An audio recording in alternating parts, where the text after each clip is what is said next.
Hey everybody, it's Willow Shire from awakenwithwillow.com, and I'm here with... Hi everyone, my name is Bailey Olivas. You can find me over on Instagram at LesionExchange111. I'm a channel and a healing guide at heart. Yeah, and we're going to be talking about division tactics today and how division tactics are being employed to distract you from the spiritual journey. What do you want to start with, Bailey? Yes, exactly. I'm noticing language right now is really being used to divide us. The human language, words, we're seeing articles float around, information being spread in a way that is divisive, turning us against one another or kind of creating separation. And of course, that's valid. Everybody is allowed to have their own opinions and perspectives in this reality.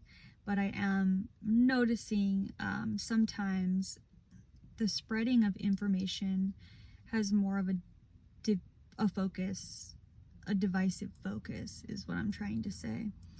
And I'm here to talk about unity consciousness, oneness, coming together, seeing self within another, seeing God in expression in all that is. So that's why I wanted to hop on here with Will and dig deeper. Yeah, there's a lot going on. It's been going on for years. Division tactics have been for years. They happen on very small scales, like interpersonal scale areas where, one person is vegan and another person's a carnivore, and they fight each other, not understanding that, really it's just about your own unique experience. And it doesn't matter if one person's a vegan or one person's a carnivore. It's whatever's better for them, and you don't have to fight about it. There's oneness in being together and understanding everybody has their unique experience. But then this goes farther, where you have wide scale populations creating division in all kinds of things. You turn on the news and that's all it is. You look at articles for ETs, and one of the ones I saw a few months ago, or maybe a little longer, was like there are four malicious races suspected close to our solar system. And I'm like, okay, what about all the benevolent races? So using language and using things of that nature to divide us and create a storyline that is not of unity, which is what Bailey's here for: oneness, unity.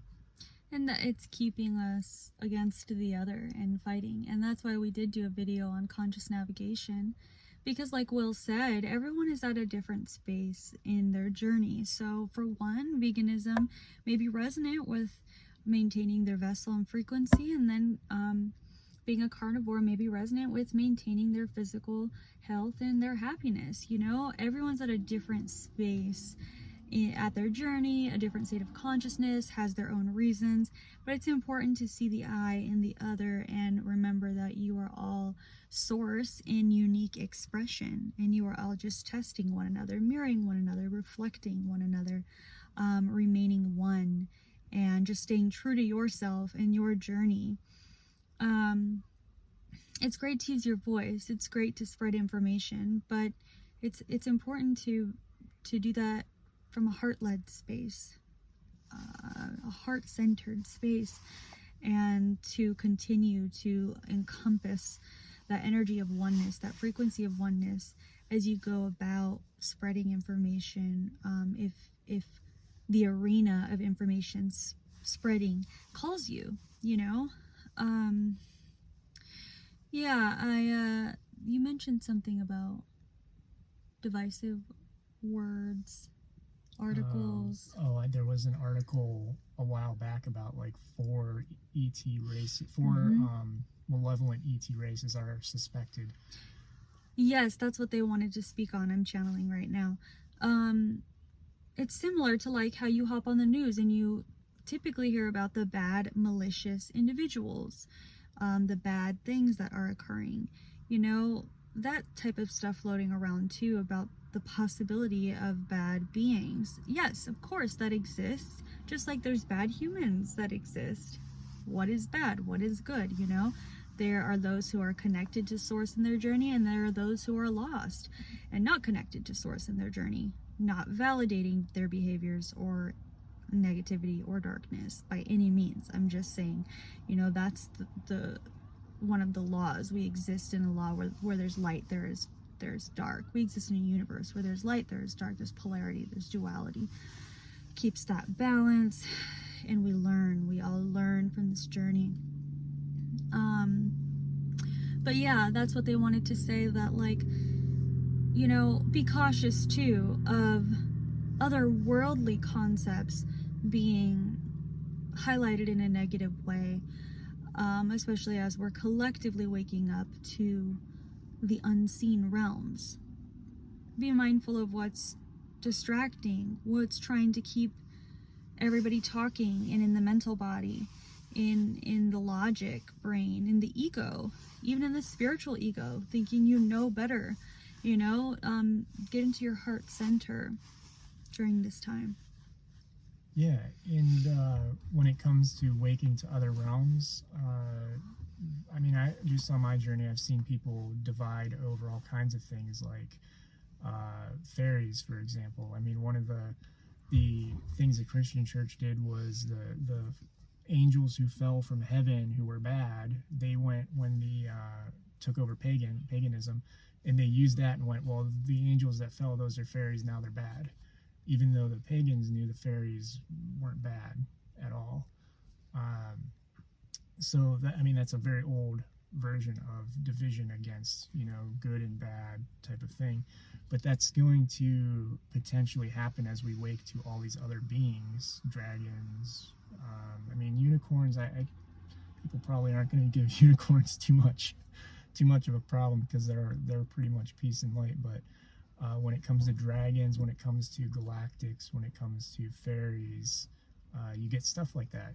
4 malicious races, or the Sasquatch is a good one, where they use the encounters that are malevolent, that seem malevolent, because they're not really malevolent. They use those to divide people in that area of spirituality.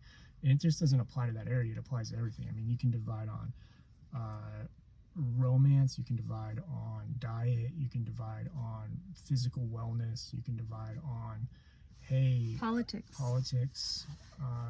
You know, you can divide on things where if you know which color's better, blue or green, and people are choosing blue and this one's choosing green, and everybody's, you know, well, we don't like you because you choose the green color, you're not choosing blue. Kind of like sports teams, there's all kinds of division. Sports teams are division. Yeah. It's like sports, I've always seen sports myself. I'm not big into sports, but I've seen them often. Like, there's just so much division. Training in sports: favor this team, fight this team, even though they're your neighbors. You hate them when the sport thing is going. In performance mode, and that's a great point. And I grew up playing sports. I mean, I loved the process of being athletic and the camaraderie of the team and all of that. But yes, when you look at it from an awareness state, it is kind of programming you to be against another. And yes, for some people at some point in their journey, they think competition is healthy. But as you reach a certain state of awareness, start to realize there's no need to compete or be against the other. That's all ego. That's truly all ego. So, athletics sometimes are just like, or not athletics, but sports events. Teams and events, yeah. Sports events are kind of designed to like turn against each other, and then you to over-identify with the team that you're rooting for. Similar to politics, a lot of people over-identify with a certain political party, and they just will like fight till death over their beliefs, because they're identifying on a personal level with this idea or concept.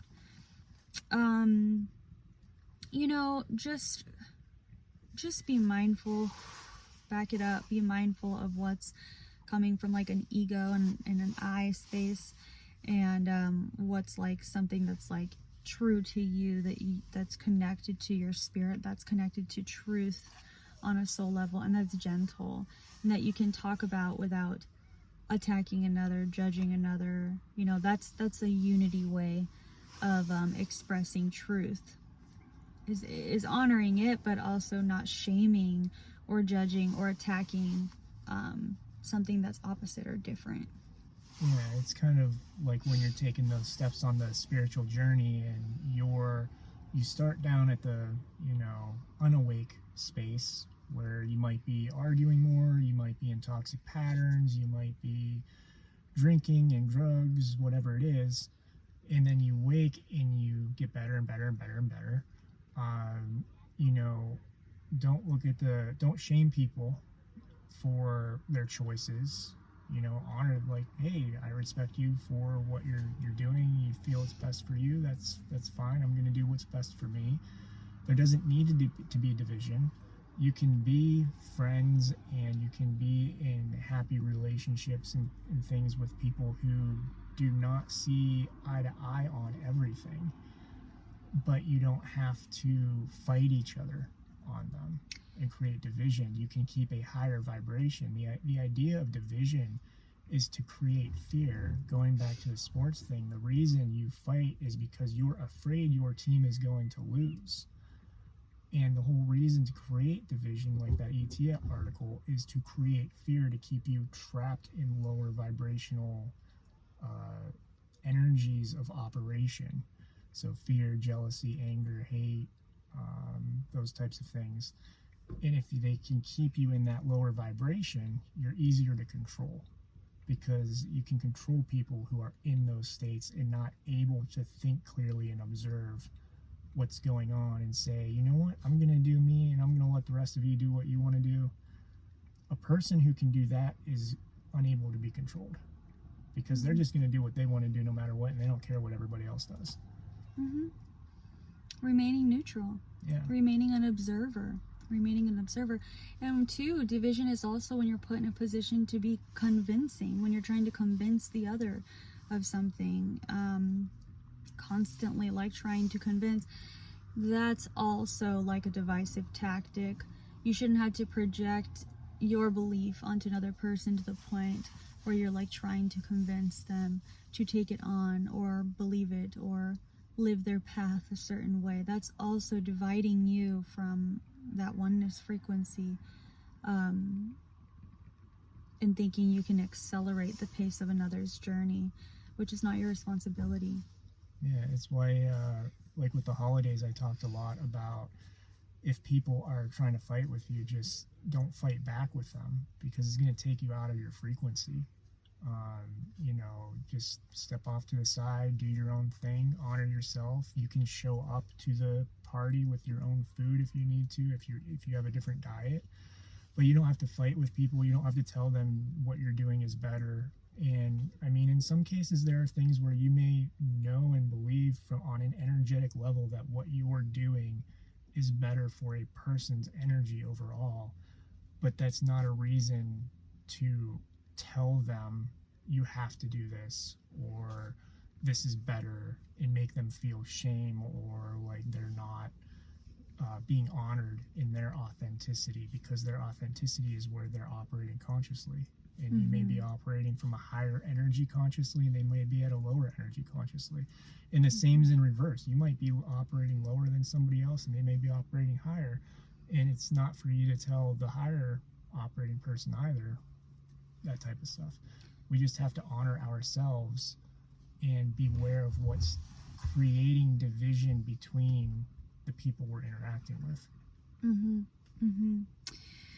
Yeah, that's something I struggle with personally, so I'm glad that you said that, because getting messages and intuitive downloads for another person and wanting to deliver those downloads, but needing to do so in a way that it's like gently planting a seed and surrendering and letting it go, versus creating urgency around like, hey, you need to do this on your path in order to get to A, B, and C. Just because I can foresee or feel or hear the guidance doesn't mean that I have to intervene unless they ask me, unless they come to me in need of help, or they ask me point blank, like, how do I overcome this obstacle? Then I can